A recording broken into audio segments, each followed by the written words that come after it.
ऐन पावसाळ्यात धामोडमध्ये तीव्र पाणीटंचाई, विद्युत पंपात बिघाड, जनतेतून संताप।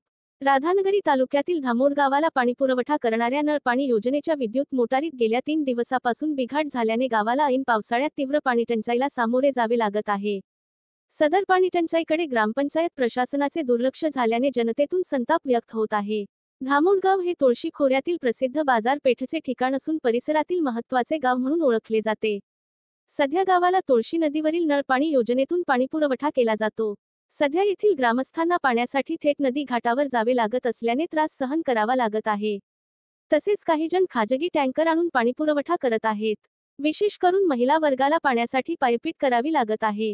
गेल्या 3 दिवसापासून ग्रामपंचायत प्रशासनाने ग्रामस्थांना पाणी देण्याकरिता योग्य त्या उपाययोजना केले नसल्याने जनतेतून तीव्र संताप व्यक्त होत आहे। तरी ग्रामपंचायत प्रशासनाने याची योग्य ती दखल घेऊन नळ पाणी योजनेच्या विद्युत मोटारीमधील बिघाड दुरुस्त करून गावचा पाणीपुरवठा सुरळीत करावा अशी मागणी ग्रामस्थांमधून होत आहे।